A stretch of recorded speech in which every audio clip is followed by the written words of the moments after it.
ഇന്നിതിവിടെ ഞങ്ങൾക്കൊരു ശനിയാഴ്ചയാണ്. പൊതുവേ ശനിയാഴ്ച അവധി ദിവസമാണ് എനിക്ക്. വൈകിട്ടത്തേക്ക് എന്തെങ്കിലും ഒരു സ്പെഷ്യൽ ചായക്ക് ഉണ്ടാക്കാമെന്ന് വെച്ച് കഴിഞ്ഞപ്പോഴാണ് പരിപ്പോടെ കുറേ നാളായി ഉണ്ടാക്കിയിട്ട്. അപ്പോൾ പിന്നെ അത് തന്നെ ഉണ്ടാക്കാം. ഞങ്ങൾ 4 പേരുള്ളതുകൊണ്ട് ഒരു 1.25 കപ്പ് ഞാൻ എടുത്ത് പരിപ്പ് വെള്ളത്തിലിട്ടു. പെട്ടെന്ന് ഒന്ന് കുതിരാൻ വേണ്ടിയിട്ട് ചൂടുവെള്ളത്തിലാണ് ഞാനത് സോക്ക് ചെയ്തത്. പിന്നെ സോക്ക് ചെയ്ത് കുതിർന്ന് കഴിഞ്ഞപ്പോൾ ഒരു കുഞ്ഞ് കപ്പ് എടുത്തിട്ട് പരിപ്പ് ഞാൻ മാറ്റി വെച്ചു. അത് പിന്നെ നമുക്ക് പിന്നീടിട്ട് ആ മിക്സറിൽ മിക്സ് ചെയ്തുമ്പോൾ കുറച്ച് ക്രഞ്ച് ഫീൽ കിട്ടുമല്ലോ.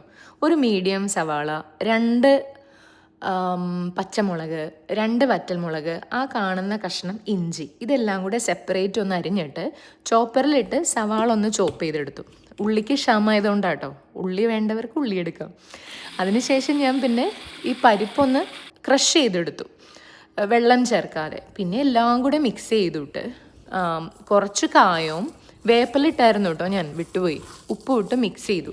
പരിപ്പ് വട എപ്പോഴും പരത്തുമ്പോൾ അമ്മ പറഞ്ഞു തന്നിരിക്കണേ പണ്ട്, നന്നായിട്ട് അങ്ങോട്ട് ഉള്ളംകൈയിലിട്ട് പ്രസ് ചെയ്തിട്ട് അതിൻ്റെ സൈഡ് അങ്ങോട്ട് നേരിയതാക്കി എടുക്കണം. പിന്നെ മീഡിയം ഫ്ലെയിമിലിട്ടേ കുക്ക് ചെയ്യാനും പാടുള്ളൂ, അല്ലെങ്കിൽ ഉള്ളിൽ വേവില്ല. റൈസ് ബ്രാൻ ഓയിലാണ് ഞാൻ ഇപ്പോൾ ഡീപ്പ് ഫ്രൈങ്ങിനൊക്കെ കൂടുതലായിട്ട് ഉപയോഗിക്കുന്നത്. വെളിച്ചെണ്ണ മുതലാവാത്തത് കൊണ്ടാണ്. ബാക്കിയുള്ള കുക്കിങ്ങിനൊക്കെ വെളിച്ചെണ്ണയാണ് പ്രിഫർ ചെയ്യുന്നത്.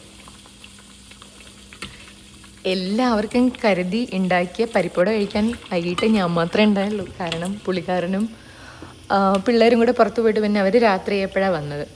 പക്ഷേ ഞാനൊരു കാര്യം ചെയ്തു, ഇത് ചൂടാറി കഴിഞ്ഞപ്പോഴേ ക്ലിങ് ഫിലിമിൽ റാപ്പ് ചെയ്തിട്ട് ഞാൻ ഫ്രീസറിലെടുത്ത് വെച്ചു. അടുത്ത ആഴ്ച ഇതേ നേരത്ത് ഇതേ സമയത്ത് നമുക്ക് കഴിക്കാമല്ലോ.